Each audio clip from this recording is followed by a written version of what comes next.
ये मुहिम चलाने का सबसे बड़ा मसला है कि हमारी जो कौम के नौजवान हैं, मैं समझता हूँ 18 से 25 साल की जो उम्र के बच्चे हैं, आज उनके अंदर सबसे आम नशा हो चुका है। और नशा पहले के लोग जो पुराने आज उम्र दराज लोग हैं, एक नाम लिया करते थे, बोला एमडी पाउडर आता। आज मालेगांव शहर के अंदर उसके बच्चे लोग, मालेगांव शहर के बच्चे लोग उसका नशा कर रहे हैं। जो हमने कभी नाम सुना करते थे, पिक्चरों में देखा करते थे पुराने जमानों में, आज वो नशा एकदम आम मालेगांव शहर के अंदर एकदम आम हो चुका है। इतना आम हो चुका है कि जिसकी भी इंतहा नहीं। शराबी दिख क्या जाता है कि ये शराबी है, एक गंजड़ी भी दिख क्या जाता है ये गंजड़ी है, एक कुत्ता गोली खाने वाला दिख क्या जाता है कुत्ता गोली खाने वाला, बोलते यार गोली बाज है।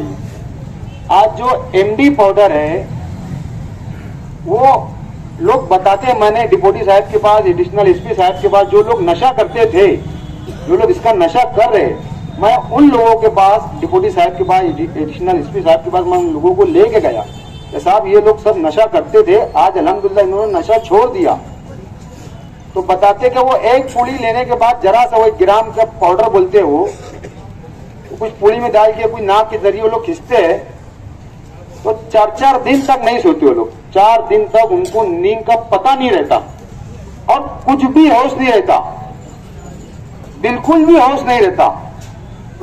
बताते हैं कि दिमागी तवाजुन उनका बिल्कुल खो चुका रहता, किसी को पहचानते नहीं, आंखें एकदम टैट के टैट रहती है। बोलते हैं हमको आंखें किसे लग रहा है किसी सीधी कुछ से चिपका दिया। बोले बिस्तर पे जाते तो नींद नहीं आती और अजीब अजीब ख्यालात आते उनको। वो डिप्टी साहब को पूरी कहानी बता रहे थे। वो बंदा 10,000 रुपए की पर डे की एमडी पाउडर का नशा कर रहा था, 10,000 रुपये पर डे, और एक पुड़ी बता रहा था 3,000 रुपए की एक पुड़ी आती है बोले। और सबसे हैरत की बात कि नशा बेचने वाला भी मुसलमान और नशा करने वाला भी मुसलमान। यानी हमारी कौम को, हमारे शहर को क्या इसी पैसे की जरूरत पड़ गई कि ये इतना खराब नशा बेच के हमारी कौम को भी बदनाम किया जा रहा। आज हम तो पूरी दुनिया के अंदर कहीं ना कहीं हम बहुत बदनाम हैं। आज अगर देखेंगे दुनिया के अखबार उड़ा के देख लो, आज टीवी चैनल उड़ा के देख लो, तो हर जगह आप मालेगांव का नाम आ रहा, हर कोई तो छोटा पाकिस्तान भी बोल दे रहा। अब जैसे अभी बताया रिजवान भाई ने, क्या यार अब ऐसा हो जाएगा मालेगांव को नशे के नाम से जाना जाएगा, ये हकीकत ऐसा हो जाएगा। आज नशे की हालात के अंदर अगर आप लोग देखेंगे, आप लोग वारदात देखते होंगे यूट्यूब चैनल के जरिए, कि मालूम पड़ता है फलाना आदमी का बोले मोबाइल छीन के गया, फलाना आदमी का बोले पैसा तलवार लगा के निकाल लिया, चप्पू लगा के निकाल लिया, दीगर हादसा हम लोगों को सुनने में आते हैं। उसकी वजह, सबसे बड़ी वजह उसका नशा। तो हम जो मुहिम लेके जो चले हैं, इसके अंदर हम लोगों का जो सहयोग है, सबसे बड़ा सहयोग पुलिस डिपार्टमेंट का भी है, दीगर जितने भी सरकारी दरबारी डिपार्टमेंट है, सब लोगों का सहयोग है। और मैं आप लोगों से, हम लोग आप लोगों से अपील करने के लिए आए कि आप लोगों का, हम लोगों को साथ चाहिए। साथ ऐसा कि अगर आपके इलाके में या आपके मोहल्ले में अगर कोई नशेवार चीज अगर बेच रहे, तो बिला झिझक आप लोग मेरा व्हाट्सएप नंबर, मेरा मोबाइल नंबर, ना किसी को भेजते हुए मैं आप लोगों का, आपसे वादा कर रहा हूं, मैं किसी का नाम भी नहीं ओपन करूंगा और किसी का नंबर भी जाहिर नहीं होने दूंगा। सिर्फ आप लोग मेरे नंबर के ऊपर आप लोग वो आदमी का नाम, पक्का एड्रेस, और आप लोगों को अगर उसका फोटो अगर मिलता होगा तो आप मेरे को फोटो सेंड कर दीजिए, मैं डिपार्टमेंट में आपके फोटो सेंड करूंगा। मैंने अपनी जस्ट एक आदमी ने मेरे को पूरी डिटेल के साथ डाला था, मैंने डीवाईएसपी साहब को मैंने डाला हूं और डीवाईएसपी साहब ने बाकायदा उसके ऊपर ओके करके डाला है मेरे को। बाकायदा सामने वाले का फोटो भी है, जो नशा बेचता उसकी फोटो भी है, और उसकी जो वीडियो, जो आवाज है, उसकी ऑडियो जो रिकॉर्डिंग करके सामने वाले ने भेजा है, बाकायदा वो सामने वाला लेन देन की बात कर रहा, वो आदमी ने रिकॉर्ड करके मेरे को दिया, मैंने डीवाईएसपी साहब को दे चुका है। और मेरी मालूमात ऐसी है, डीवाईएसपी साहब ने शायद वो आदमी को उठाने के लिए भेज भी चुका है। तो बोलने का मकसद है आप लोगों का साथ होना। मैं बिला झिझक ये मामले के अंदर जैसे लोग बोलते हैं कि पुलिस का खबरी, अगर हमारी कौम को अगर बचाने के लिए मेरे को अगर ये काम करना पड़े तो मैं बिला झिझक मैं पुलिस का खबरी बनने के लिए तैयार हूं। अगर मेरे खबरीपन से अगर एक बच्चा अगर सुधर सकता है तो मैं बनने के लिए तैयार हूं। ये मामले में नशे के खिलाफ अगर मेरे को किसी को अगर जेल में डालना पड़े डिपार्टमेंट के माध्यम से तो मैं उसको बड़ी से बड़ी सजा इंशाल्लाह उसको मैं दिलाऊंगा। उसके खिलाफ मैं वकील खड़े करूंगा। बस आप लोगों का साथ चाहिए। मैं देखता हूं होटलों पर बैठ के बुरा मत लगन देना होटल वालों को, खासतौर से यहाँ जितने भी लोग बैठे हुए अपने लोगों का रिकामापन सबसे बड़ा होटलों के ऊपर मोबाइल लेके बैठना है। मोबाइल लेके बैठना एकदम रिकामापन। असल में मोबाइल से क्या होता है, जो मोबाइलों के अंदर हम लोग देखते हैं बुराइयां देखते हैं, तो जाहिर सी बात है जो 100 लोग देखते हैं वो 2 लोग तो कम से कम सोचते होंगे चल मैं भी ऐसा करूंगा। सोचते दिल में हम लोग ऐसा कि फलाना हीरो ने अगर ऐसा करा तो यार मैं भी ऐसे करूंगा, फलाना हीरो ने बाल ऐसे रखा तो यार बाल मैं भी ऐसे रखूंगा, फलाना हीरो ने पैंट ऐसी बना तो बोले मैं भी करूंगा, फलाना हीरो ऐसा नशा कर रहा तो बोले मैं भी नशा करूंगा। जैसे शाहरुख खान हो गया, अजय देवगन हो गया, अक्षय कुमार हो गया, वो पुलिस की शराब की एडवर्टाइज करते तो जाहिर सी बात हमको देखी जाता हमारे को भी आदत लग जाती। क्या शाहरुख खान ने गाया तो हमने कहा तो क्या फर्क पड़ रहा बोले। लेकिन एक इमाम साहब अगर नमाज पढ़ा रहे, एक इमाम साहब अगर नमाज पढ़ रहे तो हमारे अंदर उनके ऐसा शौक क्यों नहीं आता कि मैं भी इमाम बनूं, मैं भी मुअज्जिन बनूं, मैं भी नमाजी बनूं। तो हमारे अंदर हम लोगों को नमाज का शौक सबसे पहले पैदा करना पड़ेगा। आज इतनी बेकारी हमारे घरों के अंदर खुद हो चुकी है। पहले घरों के अंदर एक टीवी हुआ करती थी, उसको सब मिलकर देखते थे, जबकि वो गुनाह है, लेकिन माँ बाप हम लोग मना नहीं करते। और आज हमारे घर के अंदर अगर 4 अफराद है तो चारों अफराद के हाथ में एंड्रॉइड मोबाइल है। और हैरत की बात यह है कि खाना खाते रहेंगे तो मोबाइल चालू रहेगा। सबसे हैरत की बात, कार्टून देखते रहेंगे। हमारी अगर 7 साल की 8 साल की अगर बच्ची भी है तो हम लोगों ने उन लोगों को एंड्रॉइड मोबाइल दिला के दे दिया और यूट्यूब के ऊपर ना जाने क्या क्या देखते। हम लोग पहले बोला करते थे कि यार भजन मत सुन, यानी भजन हम सुनते ही नहीं थे।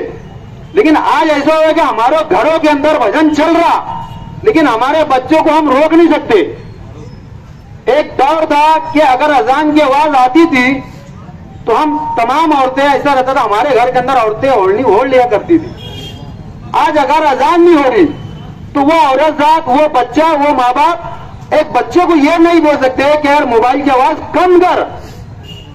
खुद तस्वीर करो, आप लोग खुद सोचो हमारे घर के अंदर ये वाकया होता, मेरे खुद के घर के अंदर होता। मैं मेरे खुद की बात कर रहा, दूसरों की बात नहीं कर रहा मैं।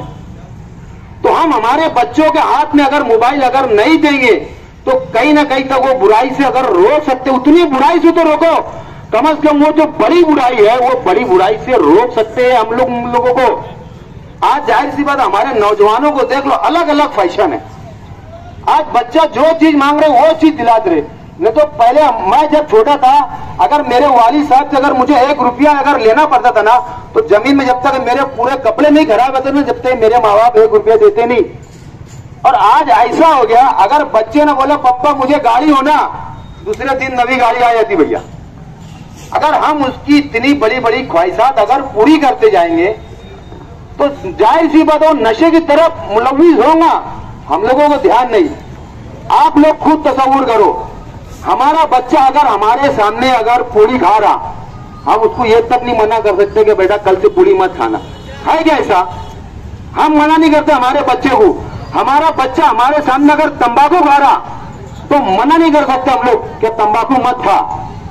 सिर्फ हमारे इतना एहतराम होता है बस एक दूसरे के सामने बीड़ी सिगरेट नहीं पीते, भाई इतना ही एहतराम है। नहीं तो मैं समझता हूं जितने भी नशा करने वाले लोग हैं, शराब पी के, पहले मैंने बहुत सारे लोग देखता था स्टैंड के ऊपर से शराब पी के आते थे, पूरे मोहल्ले के अंदर टल टल टल टल करते थे।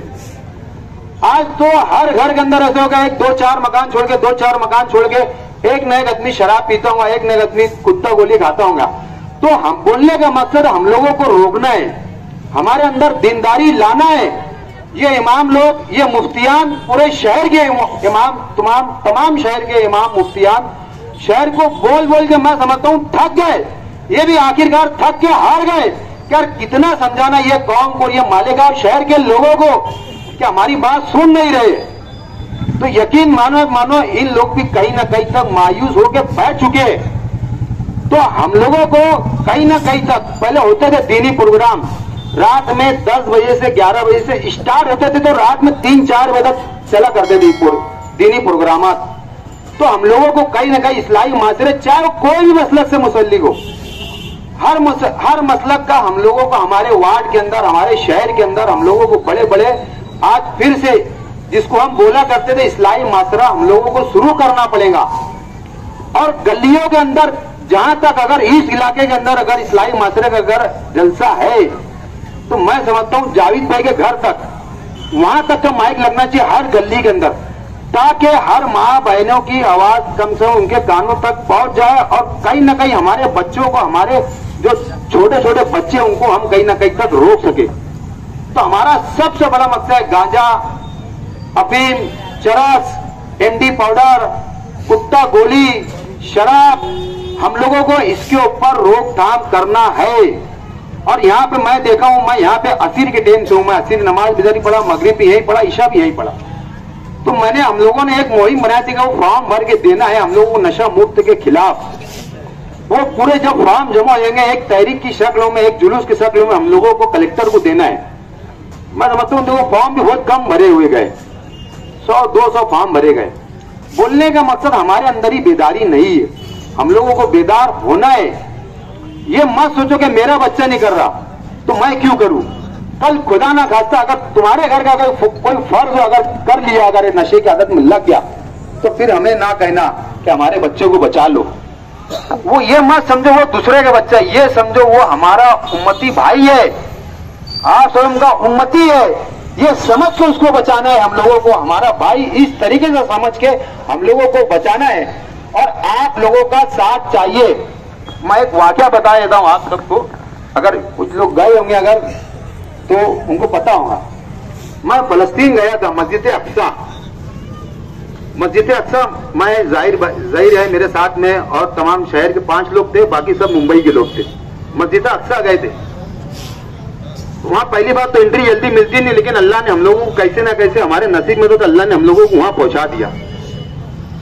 तो मस्जिद अक्सा के अंदर जब हम लोग पहला दिन गया, दूसरे दिन गया, तीसरे दिन हम लोग जब शब महराज का दिन था, शब महराज के दिन हम लोगों ने रात भर नमाज पढ़ी बाकायदा जमात के साथ, सलातुल तस्बीह नमाज पढ़ी। उसके दूसरे दिन मैं जब देखा जोहर की नमाज के बाद 2:30-3 बज रहा था, तो मैं देखा सब टांग फैला के नौजवान लोग सब बैठे थे। कुछ लोगों को चेहरे पे दाढ़ी थी, कुछ लोगों के चेहरे पे नहीं थी। इतना रिकामापन उनका, इतना अच्छा रिकामापन, मैं उनको बोलता रिकामापन, यानी इतना बेहतर रिकामापन था उनका कि जिसकी इंतहा नहीं मत। हल्का लगा के बैठे हुए थे, हल्का लगा के, जैसे अपन ने कुर्सी लेके कैसे सब बैठे चाय पीते, रिकामापन अपना ये है, वो लोगों का रिकामापन अलग है। तो एक शख्स ने किरत चालू किया, कुरान शरीफ की किरत चालू किया। कुरान शरीफ उनके हर बच्चे के हाथ में मुसलसल रहता ही, जैसे हमारे खीसों में मोबाइल है ना, तो फलस्तीन के बच्चों के हाथ में कुरान शरीफ और तस्बीह और जानमाज हमेशा रहेगी। तो वो एक किरत पढ़ा था अल्लाह का बंदा। जब उसने किरत पढ़ा, मान के चलो सगीर मेंबर साहब ने किरत पढ़े, तो बाजू में अकरम भाई बोलते हैं सगीर तूने क्या पढ़ा, देख मैं उससे भारी किरत पढ़ता। तो ईमानो उससे बेहतर किरत पढ़ रहे थे वो। अब इन्होंने अकरम भाई ने बोला, रिजवान साहब बोलते भाई क्या पढ़े तुम दोनों, मैं उससे अच्छी किरत पढ़ता बोले। तो रिकामापन ये था, अगर हम लोग हमारा रिकामापन अगर इसको बनाएंगे तो कहीं ना कहीं तक हम बुराइयों से बचेंगे। मेरा बोलने का मकसद, हम मोबाइल के अंदर अगर मान के चलो, यहाँ वो सब पढ़े लिखे होंगे, 10% लोग नहीं पढ़े लिखे होंगे। मान के चलो अगर हम मोबाइल में, अगर यूट्यूब में अगर कोई हीरो की पिक्चर देख रहे तो बेहतर काम, उसके अंदर अच्छाई भी और बुराई भी है, दोनों चीज है। अरे नहीं कुछ तो अपने माँ बाप जो मरूमीम होंगे उसके लिए कम से कम पढ़ के इसाले सवाब कर दो, ये रिकामापन बना लो। कुरान शरीफ पढ़ लो, उसके अंदर पहला पारा पढ़ लो, जो पढ़ सकते आप लोग कम से कम वो तो पढ़ लो। नहीं तो हमारे अंदर सिर्फ रिकामापन का बात मालूम है क्या, पहला रोजा लगा भैया तो सबके चेहरे के ऊपर नूर आ जाएगा, चेहरे पे सर के ऊपर टोपी आ जाएंगी, कुरान शरीफ की आयत सुनते बैठेंगे, 1 महीने के अंदर अपने रिकामापन आता। जैसी दुगाना पड़े भैया, जो नशे वाले हैं वो शराब खाने की तरफ भागते और अपने बच्चे लोग नवे कपड़े पहनेंगे फाटे के ऊपर भागते। ये रिकामापन मैंने देखा 1 महीने का वास्ते। तो अल्लाह के वास्ते मेरी आप लोगों से गुजारिश है, हम लोगों को हर रोज ऐसा रिकामापन बताना है, सर पे टोपी डाल लो, पूरी दुनिया को ये मैसेज देना है हम लोगों को। आप लोग अगर आदत डालेंगे, आप कुछ लोग, मैं तो बुरा मत लगा ना आप लोगों से मैं कह रहा हूं, मेरी बात को बुरा मत लगा, मैं सच्चाई बोल रहा हूं। आप लोग एक काम चालू करो, आपके हाथ में तो खीसे में तस्वीर रहती है, लेकिन उसको हाथ में ले लो और एक जानमाज, एक हर मुसलमान ये सोच ले कि मेरे हाथ में जानमाज और तस्वीर। जैसे ही अजान हुई, जैसे ही होटल वाला है, सगीर मेंबर की ऑफिस है, सगीर मेंबर का काम है सडर गिराऊं, मस्जिद में जाऊं, यहाँ जितने लोग पढ़े सब ले। 1 बार भागेंगे, 2 बार भागेंगे, 3 बार भागेंगे, 4 मरतबा भागे, कम से कम सरमी शर्मा में तो आएंगे। तो एक दिन 1 आएगा, दूसरे दिन 2 आएंगे, तीसरे दिन 4, कम से कम आपको भी सवाब मिलेगा और इन लोगों के अंदर भी आदत गिर जाएगी। तो मेरी गुजारिश है कि हर मुसलमान कम से कम ऐसी एक आदत बना ले, सब लोग, मैं खुद इंशाअल्लाह अल्लाह ने चाहा तो मैं खुद कल से वो चीज करूंगा। हाथ में तस्बीह ले लो, खीसे में मिसवाक रख लो और हाथ में जानमाज ले लो। ये हमारा रिकामापन हम लोगों को बताना है। और जो लोग नशा कर रहे हैं, जो अपनी अपनों को दिख गए शराब पिया हुआ है, जो अपनी अगर कुत्ता गोली खाया है, उसको बोलना चल भैया पहले नहा ले, वजू कराओ, शर्मिंदा करो उसको, वजू कराओ, उसको कलमा पढ़ाओ, कम से कम वो शर्मिंदा तो होगा। और अपनों मालूम पड़ेगा फलाना मोहल्ले का भैया मान के चलो खालिद हाजी के बाजू वाला आदमी अगर शराब पी रहा, तो मेरा काम है मैं मोहल्ले के 10 लोग को मैं रोज उसके घर पे लेके जाऊं और उसकी बीवी, उसके बच्चों को और उसको परेशान करूं, कल शराब मत पीने तो घर खाली कर, शराब मत पीने तो घर खाली कर। 10 टाइम अगर बोलेगा कम से कम अल्लाह ने 1 टाइम तो रहम तो डालेगा, उसके दिल में आएगा तो सही यार इतने लोग बोल रहे हैं तो कम से कम मैं शराब छोड़ दूं। उसके बाद बच्चे बोलेंगे उसको क्या ना भैया शराब छोड़ दे, कल से करने लगो ऐसा। कम से कम मिसाल होना चाहिए और वीडियो बनना चाहिए बाकायदा। देखो अगर शराबी की अगर वीडियो बना के फोटो अगर वायरल करेंगे अगर तुम लोग, तो शर्मी में लोग ना पिएंगे नहीं, करो तो सही। अगर करेंगे तो कहीं ना कहीं बुराइयां रोकेंगी, क्योंकि लोग डरेंगे क्या बोला मेरा फोटो तो नहीं आएगा, मेरे ससुरे को तो नहीं मालूम पड़ेगा, मेरी सास को तो नहीं मालूम पड़ेगा, मेरी औरत को तो नहीं मालूम पड़ेगा। अरे ऐसा करेंगे तो कहीं ना कहीं तक हम लोगों को कहीं ना कहीं गिर के काम करना पड़ेगा। मान के चलो कोई जा रहा बैठे, कोई बीड़ी पी रहे, छोटे छोटे बच्चे फोटो खींच के व्हाट्सएप पूरे वहां में चला दो, कम से कम माँ बाप को मालूम पड़ेगा हमारा बच्चा फलाना चौक में बैठ के बीड़ी पी रहा, तंबाकू खा रहा, कम से कम माँ बाप उसको तो बोलेंगे। तो कहीं ना कहीं तक ऐसी बुराई रोकेंगे, हम छोटी बुराई रुकेंगे तो कहीं ना कहीं तक बड़ी जो बुराई है वो भी रुकते जाएंगी। तो मेरी आप लोगों से गुजारिश है, पुलिस डिपार्टमेंट हमारे साथ है, पुलिस डिपार्टमेंट हमारे साथ है, पूरा जितने भी लोग पुलिस मालेगांव शहर के पूरी ताकत लगा के पूरे काम पे लगे। अब वो लोग सिर्फ पुलिस डिपार्टमेंट के लोग ये चाहते हैं कि हमारे तक ऐसा कोई मामला आए तो फलाना आदमी कुत्ता गोली बेच रहा या एमडी पाउडर बेच रहा या फैंसी ड्रिल बेच रहा या दीगर चीज अगर वो बेच रहा, तो आप लोगों का काम है, मेरा नंबर है 9823 87 52 9823 87 52 76 20 78 49 23 दोनों पे व्हाट्सएप नंबर है मेरा, दोनों फोन चालू है। अगर आप लोगों को अगर आपके इलाके में आपके शहर के अंदर अगर आप कोई भी अगर गलत धंधा करता है, गलत चीज करता है, आप लोग मेरे को बेझिझक आप लोगों का व्हाट्सएप मेरे को कीजिए, वो आदमी का नाम दीजिए, मैं आप लोगों का मैं आपसे वादा करता हूं मैं आप लोगों का नाम कहीं से कहीं तक नहीं आने दूंगा और किससे डरने की जरूरत नहीं, कोई भी नशा करने वालों से डरने की जरूरत नहीं। हमारे साथ पुलिस है और पुलिस के साथ हम भी तुम्हारे साथ है, इंशाल्लाह पूरा शहर आपके साथ है। अगर आपके पास को अगर धक्का भी लगा तो हम तुम्हारे साना बसाना पूरा शहर हम तुम्हारे साथ खड़े रहेंगे। और मेरी जो कल की जो मीटिंग है कुलसुम मस्जिद के पास रमजानपुरा, वहां पे कल 8 बजे से लेकर 10 बजे तक वहां पे मीटिंग है। मेरी तमाम लोगों से गुजारिश है कि आप लोग वहां पे आके बेदारी का सबूत दीजिए और मालेगांव शहर को अपनों को नशे से मुक्त तो करना है। मेरी आप लोगों से गुजारिश है और सबसे मैं इंतजार करूंगा और आप लोग दुआ करें, पूरा शहर दुआ करे कि अल्लाह ताला पूरे मालेगांव शहर को, पूरी दुनिया को, पूरे हिंदुस्तान को नशे से मुक्त तो कर दे और हम 5 वक्त का अगर नमाज के पाबंद अगर बन जाएंगे तो इंशाल्लाह हमारे अंदर जो थोड़ी बहुत बुराई है इंशाल्लाह वो भी खत्म हो जाएंगी। अस्सलाम वालेकुम। वो आरोपी भी पकड़ा गया है। पावर वाली पुलिस के अंदर रशीद भाई खजूर वाले, सुल्तान नंबर साहब भी थे, मैं भी था वहाँ पे, रियाज कच्ची साहब भी थे।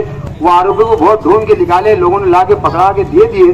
वो आरोपी आज जमा है, लेकिन हमारे बच्चों के ऊपर हम लोग ध्यान दीजिए, मेरी आप लोगों से गुजारिश है। अस्सलाम वालेकुम।